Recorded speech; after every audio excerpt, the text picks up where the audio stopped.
जय मंगल भूताणं विमलाडं डाडदंसडमयाडं तैलोस्यराडं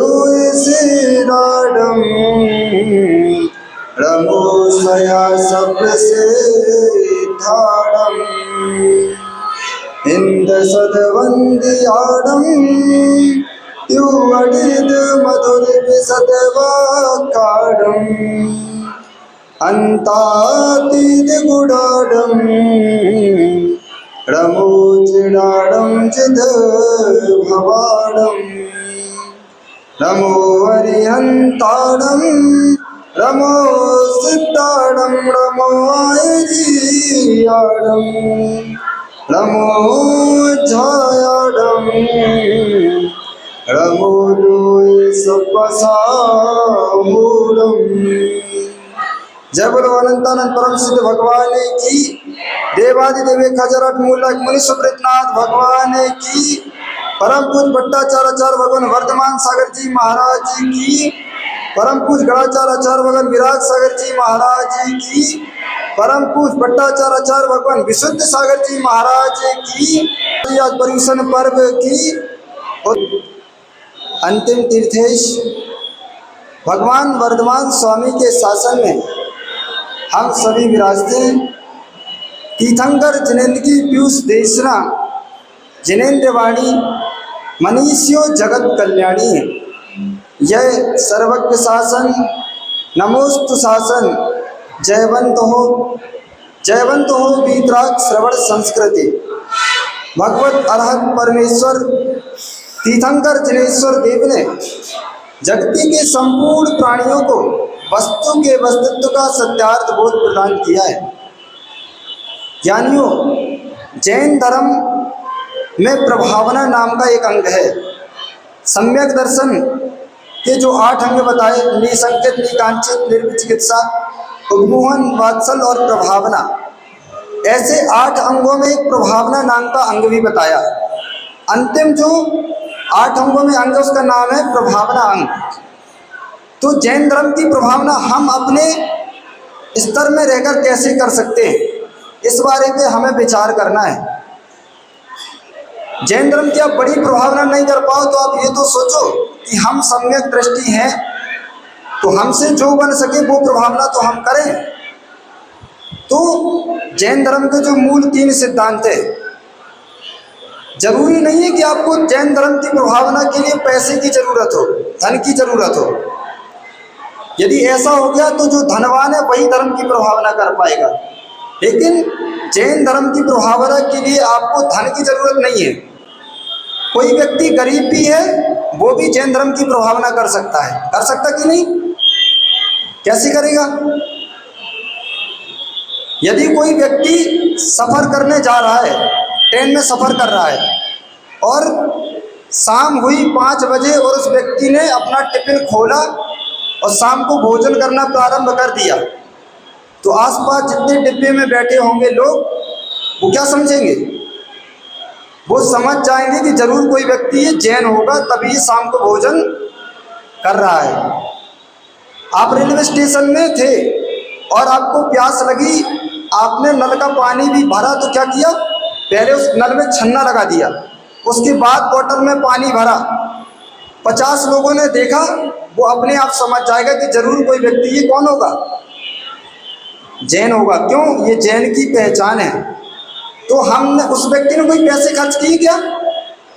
उस व्यक्ति के कुछ पैसे खर्च हुए क्या?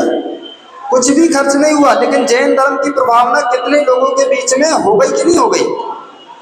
तो व्यक्ति क्या सोचता है, जब तक बैंड बाजे नहीं बजवाएंगे, ढोलक नहीं बजवाएंगे, तब तक धर्म की प्रभावना नहीं होगी। ऐसा नहीं है। आपके आचरण से भी जैन धर्म की प्रभावना होती है। हमें जो जैन धर्म में हमारे भगवंतों ने हमें आचरण करना बताया कि छान के पानी पियो, देव दर्शन करो और रात्रि भोजन नहीं करो, ये तुम नहीं करोगे तो जैन धर्म की प्रभावना अपने आप हो जाएगी। आप जो भी काम करते हो इसीलिए करते हो कि हमें पुण्य का संचय हो, इसलिए करते कि नहीं? यदि इसलिए करते हो, आपने क्षमावाणी का जुलूस निकल रहा था और आपने क्या किया कि लोगों को सोचा प्यास नहीं लगे, पानी पिलाना है, और आपने क्या किया, बिस्लरी की बोतल मंगा के सबको पिला दी। अब आप ही बताओ, आपने पुण्य किया कि पाप किया? क्या किया? आपको लगता है हमने बहुत अच्छा काम किया, सबको पानी पिलाया है, लेकिन आप भी तो जैन हो, आप कहते हो कि बिना छने एक बूंद पानी में कितने जीव हैं? असंख्यात अनंत जीव है एक बूंद पानी में। तो तुमने बिना छना पानी कितने लोगों को पिला दिया? ये प्रभावना की कि अप्रभावना की? इतना विचार व्यक्ति करता ही नहीं है। मंदिर में इतने सारे लोग आ रहे हैं, तुमने सोचा मंदिर के लोगों को हमें कुछ खिलाना है, तुमने रात को 8 बजे लोगों को मिठाई बंटवा दी मंदिर में। तो तुमने धर्म की प्रभावना की कि अप्रभावना की? आप ही बताओ, हम नहीं कह रहे। आपने मंदिर में किसी को खिलाना था कुछ, बोले पर्यूषण पर्व चल रहे हैं, पर्यूषण की बात सही, क्षमावाणी के एक दिन बाद सही, बोले पर्यूषण पर्व निकल गए, सबने उपवास किया था, आज हमारी तरफ से सबको मिठाई बांट दी। लेकिन बांटी कब? रात को जब 8 बजे प्रवचन सभा हो गई, उसके बाद जाने लगे लोग, तो तुमने लोगों को मिठाई बांटी। तो मिठाई बांटने वाले ने, आप ही बताओ, पुण्य का संचय किया कि पाप का संचय किया? मतलब तुम अपनी बातों से ही बाधित हो रहे हो।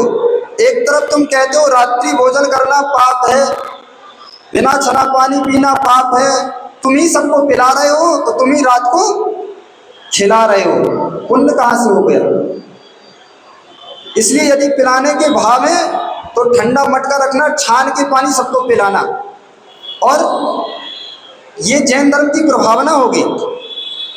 आपको पता है तत्वार सूत्र में आप पढ़ते हो, जीव के उत्पत्ति स्थान, सचित स्थान, अचित स्थान होते कि नहीं?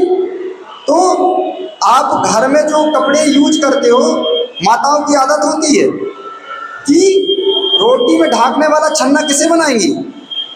जो उनके पति की कुर्ता फट गया तो थोड़ा सा फट गया, उसको थोड़ा सा काट दिया, बाकी को उन्होंने छन्ना बना लिया। और उससे क्या करते हो आप लोग? उसको धो के उसको रोटी में ढाक के रखते हो, रोटी आटा की सूख ना पाए। अब बताओ उससे हिंसा होगी कि नहीं होगी? विचार करो, धर्म यही सिखाता है, छोटी छोटी क्रिया करना ही तो हमें धर्म सिखाता है। और छोटी क्रिया करोगे नहीं, बड़ा धर्म की ओर ध्यान दोगे तो कैसे हो पाएगा? तुमने वो छन्ना बनाया, वो सही है कि गलत है? इसलिए घर के जो फटे पुराने कपड़े हैं वो छन्ना के रूप में प्रयोग नहीं करना है। कौन सा कपड़ा प्रयोग करना है? शुद्ध वस्त्र जो आप लेके आते हैं ना, छानने के लिए पानी लेके आते हो, वो छन्ना ही घर के रसोई में प्रयोग करने के लिए शुद्ध रासु कपड़ा लेके आना, शुद्ध वाला नया। जो घट के फटे पुराने कपड़े रखे उसको रसोई में प्रयोग मत करना। तुम्हें लगता है कि हमने पुराने कपड़े से जो तुम्हारी बनियान डली थी बहुत समय की, धो डाली, उससे ही थाली पोंछ ली। तुमने उस थाली में कितनी जीभ पहुंचे नहीं, उसमें और जीभ लगा दिए, लगाई कि नहीं? कितना भी धो लो उस बनियान को, लेकिन उसमें जीभ तो रहेंगे ही रहेंगे। इसलिए ऐसे कपड़े प्रयोग नहीं करना। इतने बड़े बड़े आदमी करोड़ों करोड़ों रुपए का दान देता है, लेकिन हमारे आचार्य भगवान ने एक दिन प्रवचन किया था और लोगों से कहा था कि जैसे दादाजी बैठे हैं, लाखों रुपए का दान देते हो, वो तो करना अच्छी बात है, लेकिन मंदिर में तुम कभी जाओ तो भगवान के प्रक्षालन के लिए कौन से कपड़े यूज हो रहे हैं वो भी थोड़ा देखना। जिन जैसे कपड़ों में पता चला तुम घर में पोंछा लगाते हो, वैसे कपड़े मंदिर में भगवान को पोंछने के लिए रखे हुए हो, सड़ गए, काले पड़ गए, उसी से भगवान का प्रक्षाल कर रहे हो, तो उससे तुम्हें पुण्य मिलेगा कि पाप मिलेगा? अब माताएं कहेंगी ये तो अध्यक्ष जी का काम है, मंत्री जी देखे, हम थोड़ी देखेंगे। ये काम अध्यक्ष मंत्री जी का नहीं है। आपका मंदिर नहीं है क्या? आप मंदिर डेली आते हो कि नहीं आते हो? तो आप भी तो ये देख सकते हो कि भगवान का प्रक्षालन कैसे कपड़ों से होता है। और जैसे अपने साड़ी खरीदने के लिए जाते हो बाजार, थोड़ा सा कपड़ा और 1 मीटर ले आना और मंदिर में रख देना कि भैया भगवान का प्रक्षालन इन अच्छे स्वच्छ कपड़ों से करना। ये धर्म की छोटी छोटी क्रियाएं तुम्हें पुण्य का संचय करा देंगी।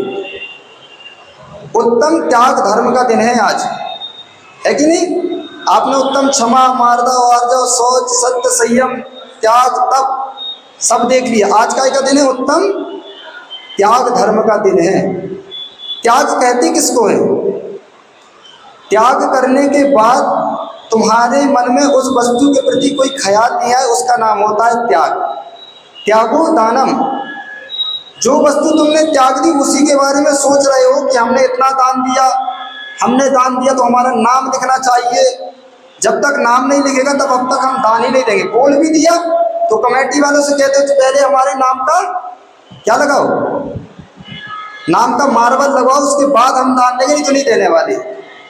वो दान आपका दान की कोठी में नहीं आएगा। शिखर जी आप सब लोग गए होंगे, गए क्या 20 पंथी कोठी में, गए क्या 20 पंथी कोठी में? 20 पंथी और लिखवाना भी है नाम, तो कम से कम लिखाने वाले से इतना कह देना भैया ऐसी जगह लिखवाना मेरी बेइज्जती नहीं हो। कहाँ लिखवाना? दीवार में लिखवा देना कम से कम, लेकिन धरती में तो मत लिखवाना। कहाँ? और देखता कौन है? जिसने दान दिया वो तभी देख जाएगा कि मेरा नाम लिखा है, लेकिन कौन देखता है? आज सम्मेलन कर जाते 20 पंथी कोठी में पूरे फर्श में नाम लिखे हुए हैं, लिखे कि नहीं? पैर भी आपको रखना है तो देखना पड़ेगा कि भैया कहाँ पैर रखे, पूरे में नाम लिखे। किनके नाम लिखे हैं? सब मानियों के नाम लिखे हैं, दानियों के नहीं। किनके? दान देने वाला तो ऐसा होता है, आचार्य भगवान कहा करते हैं कि जैसे तुम सुबह भोजन करते, उत्कृष्ट से उत्कृष्ट भोजन करते हो, लेकिन जब दूसरे दिन उसका त्याग करते हो तो कौन कौन उसको मुड़ के देखता है कि कैसा है मल हमारा? देखते हो क्या? देखते हो? खाते समय तो सब देखते हो, लेकिन जाते समय कौन देखता है कि हमारा मल कैसा है? देखते हो क्या?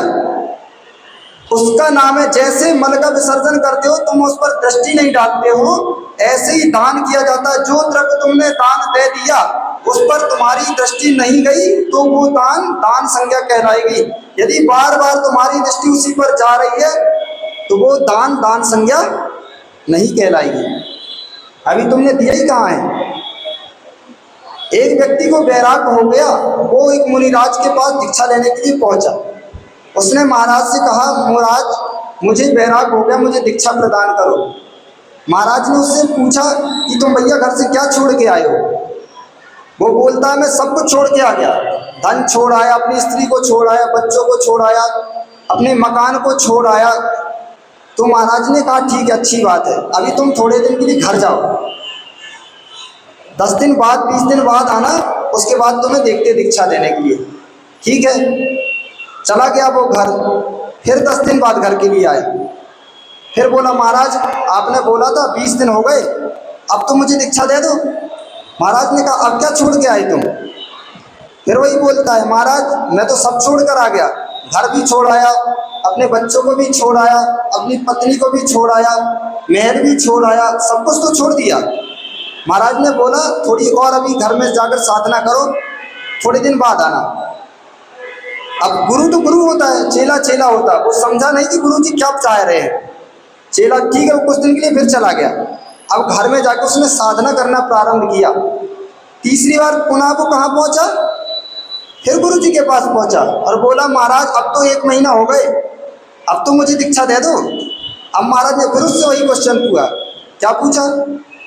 अब तुम क्या छोड़ कर आए हो? वो बोला महाराज मैं कुछ भी छोड़कर नहीं आया, मेरा संसार में कुछ था ही नहीं, तो मैं छोड़ के क्या आ सकता हूँ। अब महाराज समझ गए कि चेला ज्ञानी हो गया है, फिर उसको दीक्षा प्रदान की। ऐसी भावना तुम्हारी होगी तो तुम्हारा दान करना सार्थक होगा। तुमने छोड़ा क्या? अभिमान मत करना कभी कि मैंने कितना दान कर दिया, मेरे नाम का ही मंदिर बना है, मैंने ही धर्मशाला बनवाई है, मेरे ही भगवान बैठे हैं, तो तुमने अभी दान किया नहीं। देने के बाद भी तुम्हारे मन में वही भाव तो चल रही कि मैंने दिया। और मैं करने वाला कौन होता है? मैं कौन करता, नहीं पता आपको? मैं कौन करता है? मैं जो मानी व्यक्ति हर जगह क्या करता? मैंने ये किया, मैंने ये किया, मैंने ये किया, मैंने ये किया, मैंने ये किया। तो आचार्य भगवान कहते हैं मैं करने वाला दानी नहीं, तू तो बकरी है। कौन है? बकरी है कि नहीं? मैं ही तो हर जगह है। ये क्यों नहीं सोचते मैंने क्या दान किया? जब मैं आया था तो कैसे आया था दुनिया में? कुछ लेकर आए थे क्या? तो तुमने दान क्या किया? यही पाया था, यही दान कर दिया, तुमने क्या किया? इसलिए जैन धर्म में दया भी करने के लिए कहा गया है, तो पर की दया करने के लिए नहीं कहा गया है।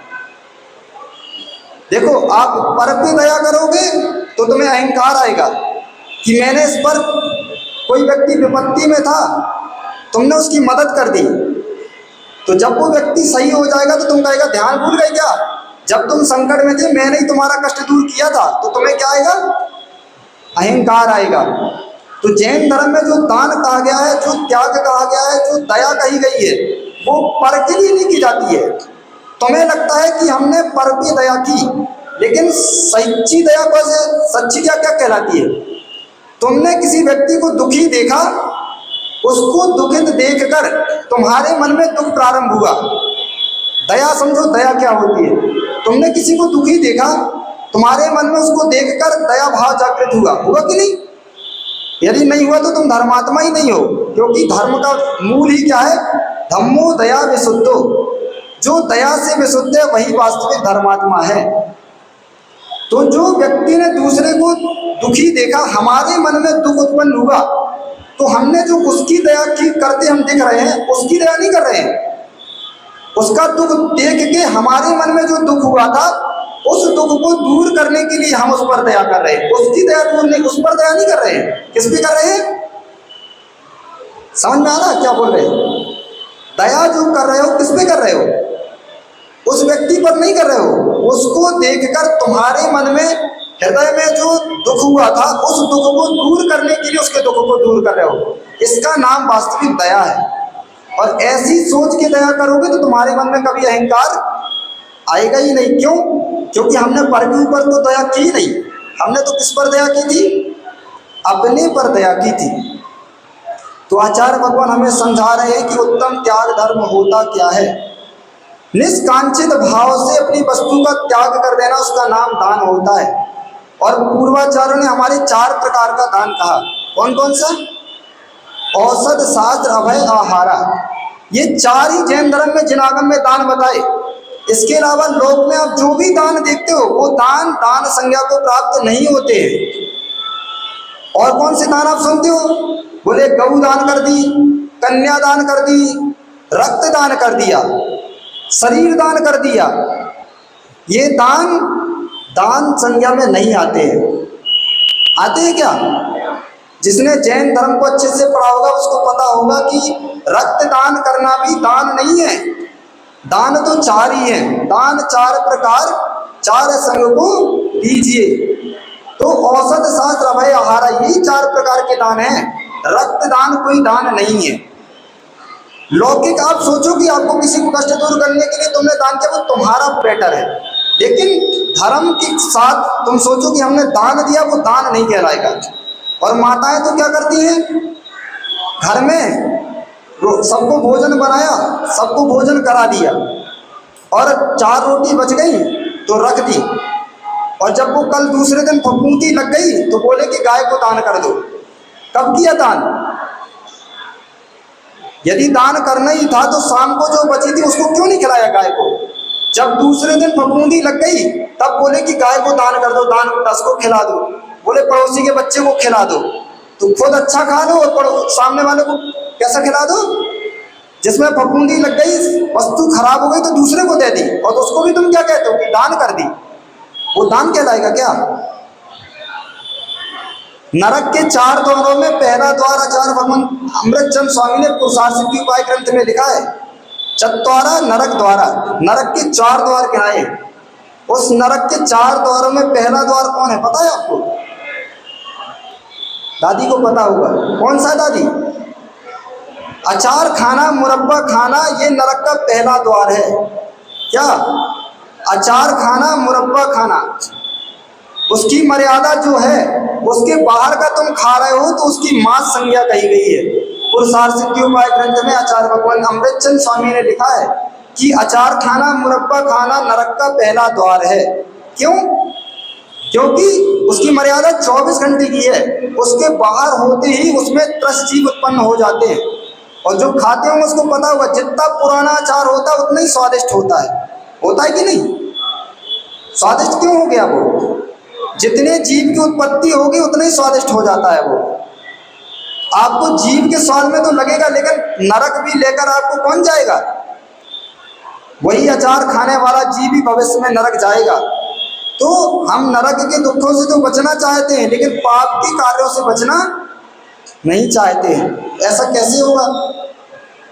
कोई छोटे बच्चे हो, वो सोचे मुझे आईएएस की परीक्षा पास करना है और पढ़े बिल्कुल नहीं, तो कैसे परीक्षा पास होगी? हो जाएगी? पेपर आता तो उसके पहले पढ़ाई करते कि नहीं? करते हो कि नहीं? तो यही हमारा पेपर होने वाला, अंतिम समय में आपकी परीक्षा होगी, तो परीक्षा के पहले जिसने पढ़ाई की वो तो पास हो जाएगा, और जिसने पढ़ाई नहीं की उसका क्या होगा? उसके तो शून्य बटा सन्नाटा ही आते हैं। क्या आता? क्या आता है? फिर वो पेपर में क्या लिख के आता है? गाय हमारी माता है, हमको कुछ नहीं। कौन लिखेगा? जिसने जीवन में कुछ पढ़ाई नहीं की वो लास्ट में यही तो लिखेगा कि गाय हमारी माता है, हमको कुछ नहीं आता है। तो टीचर भी समझदार होता है, वो भी क्या कहता है? फिर तुमने पढ़ा नहीं तो वो भी कहता है बैर हमारा बाप है, नंबर देना है कि नहीं? यही तो कहेगा वो। तुमने भी वही लिखा तो उसने भी वही जवाब दिया कि बैर हमारा बाप है और नंबर देना पाप है, क्योंकि तुमने नंबर देने के लिए कुछ लिखा ही नहीं ना। ऐसे ही जीवन की अंतिम सांस में तुम्हें देखना पड़ेगा कि हमने अपने जीवन की उत्तर पुस्तिका में क्या लिखा है। जैसा लिखा होगा वैसा नंबर आएगा। देखो मैथ सबने पढ़ी होगी, मैथ पढ़ी ना सबने, गणित। तो पहले जो पुस्तकें आती थी गणित में क्वेश्चन होता था, लास्ट में उत्तर पुस्तिका होती थी। अभी भी होती है, पता नहीं हमारे समय में होती थी, होती ना। तो मैथ का क्वेश्चन रहते हैं, अंत में उत्तर पुस्तिका होती है। तो जो बच्चा होता है वो क्वेश्चन बड़ी ईमानदारी से सॉल्व करता है। उसने एक क्वेश्चन ले लिया, उसको सॉल्व करता है, और फिर क्वेश्चन हल होने के बाद कहाँ मिलाता है? तुरंत मिलाता है उत्तर पुस्तिका से, और उत्तर पुस्तिका में वही आंसर मिल गया तो उसको कितनी खुशी होती है कि हाँ मेरा आंसर कैसा है, आनंद आ गया, मेरा आंसर कैसा है, सही है। और यही गलत हो जाए तो उसको दुख लगता है कि यार मैंने इतनी मेहनत की, मेरा आंसर तो गलत ही निकल गया। ऐसे ही जीवन के अंतिम समय लेटे लेटे तुम्हें चिंतन करना पड़ेगा कि जीवन में हमने अपनी उत्तर पुस्तिका में क्या लिखा है। वो जिनवाणी के अनुसार मैच करेगा तो तुम्हारे नंबर मिलेंगे। यदि जिनवाणी के अनुसार मैच नहीं करेगा तो तुम्हारा नंबर काट दिया जाएगा। इसलिए जीवन में ध्यान रखो कि त्याग धर्म हमें अभिमान नहीं सिखाता। त्याग जो किया जाता है हम पर के उपकार के लिए नहीं, अपने उपकार के लिए किया जाता है। त्याग हम करेंगे तो हमारा उपकार होगा कि पर का उपकार होगा?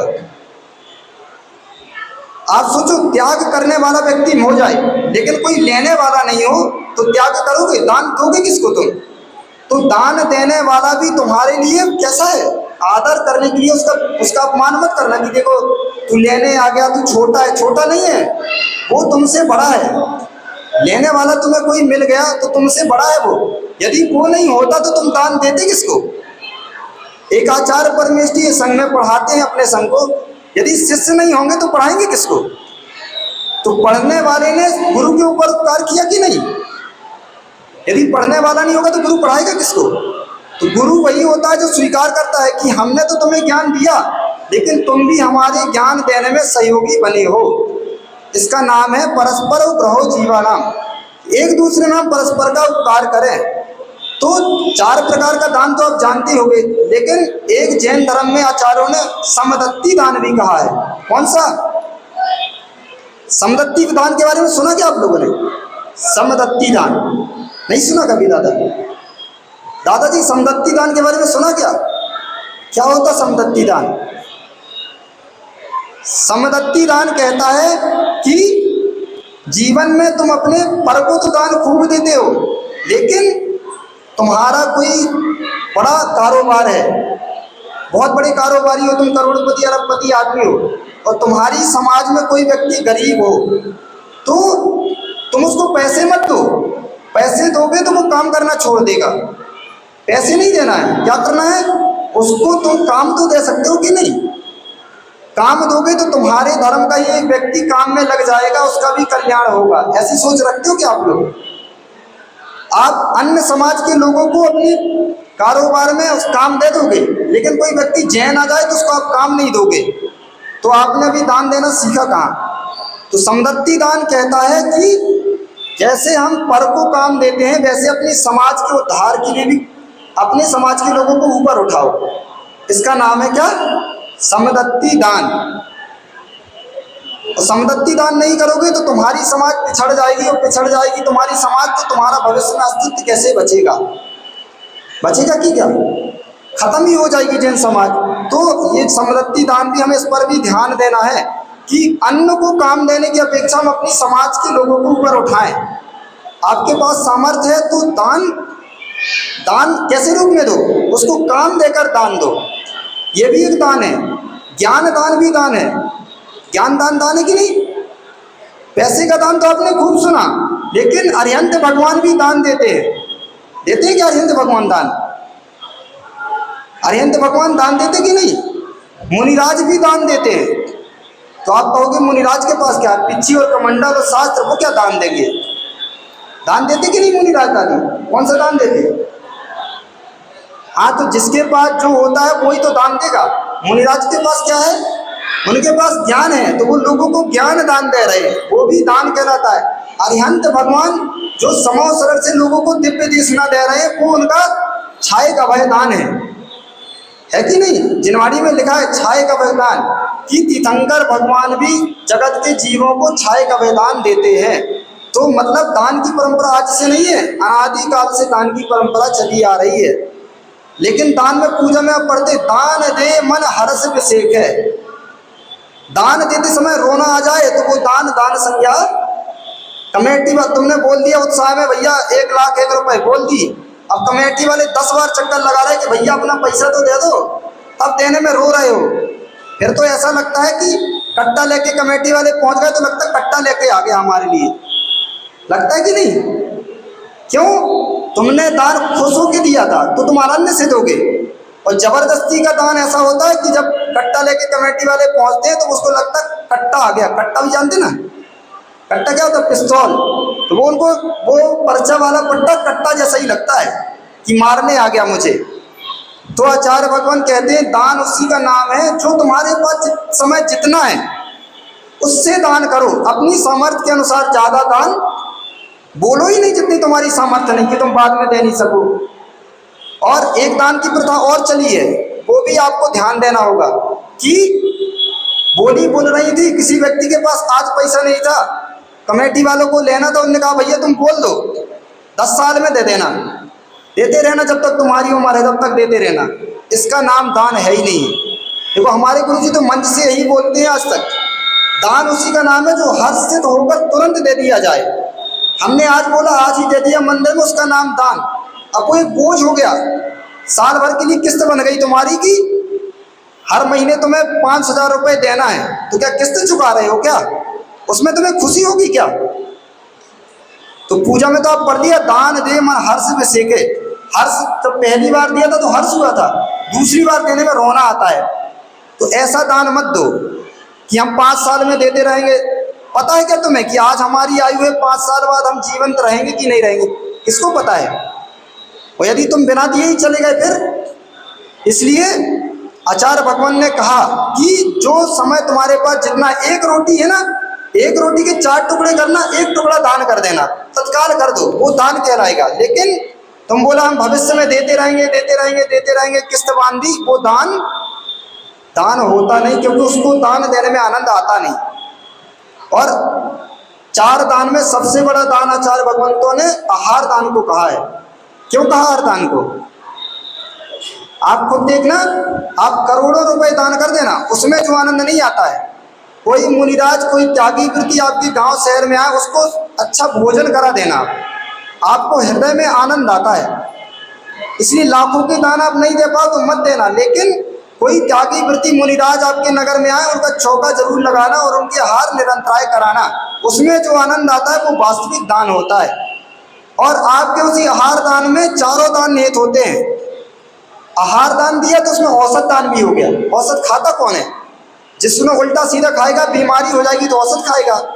लेकिन तुमने व्यवस्थित मुनिराज को आहार दान दिया, उनकी बीमारी नहीं होंगे तो औसत दान भी उसमें हो गया, शास्त्र दान भी हो गया। यदि तुमने महाराज को आहार नहीं दोगे तो महाराज स्वाध्याय कैसे करेंगे?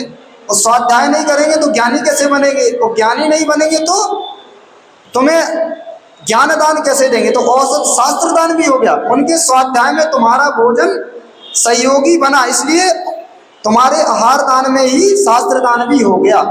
और तुम्हारे आहार दान में भी अभय दान हो गया। अभय यानी किसी को जीवन दान देना। यदि उनको भोजन नहीं मिलेगा, 5 दिन 10 दिन भोजन नहीं मिलेगा तो जीवन कितने दिन टिकेगा? तो तुम्हारे आहार दान में ही उनका अभय दान हो गया। इसलिए सबसे बड़ी ज़्यादा महिमा गाई गई है तो आहार दान की गाई गई है। अब आपके नगर में मुनिराज आते तो चौका लगाते कि नहीं आप लोग? माताओं लगाती कि नहीं आप लोग चौका? नवदा भक्ति करते मुनिराज की कि नहीं करते? कौन कौन सी होती नवदा भक्ति? कितने लोगों को पता है नवदा भक्ति कौन कौन सी होती है? एक लोग को ही पता है बस, बच्चों को नहीं मालूम किसी को नवदा भक्ति कौन कौन सी होती है? पुरुषों में किसी को पता है नवदा भक्ति कौन कौन सी है? नहीं पता? नहीं, नवदा भक्ति होती है मुनिराज की। जब तक नवदा भक्ति नहीं करोगे मुनिराज आपके चौके में हाथ लेने नहीं आ सकते। आपको पता है क्यों? जब तक उनका नियम होता है, जब कोई श्रावक नवदा भक्ति करेगा तभी उसके घर में हार लेने के लिए जाएंगे। नवदा भक्ति में एक भी भक्ति कम की ना तो मुनिराज तुम्हारे चौके से उठकर वापस आ जाएंगे। कौन कौन सी होती है नवदा भक्ति? नहीं पता किसी को? दादी को पता है, 3-4 लोगों को ही पता, बच्चों को नहीं पता। नवदा भक्ति नहीं पता? बताओ कौन कौन सी होती है?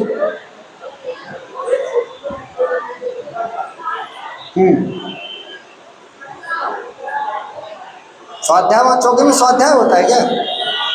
देखो, पहला होता है पड़गाहन, फिर उसके बाद मुनिराज को लेकर अपने घर आते हो तो दूसरा होता है उच्चासन।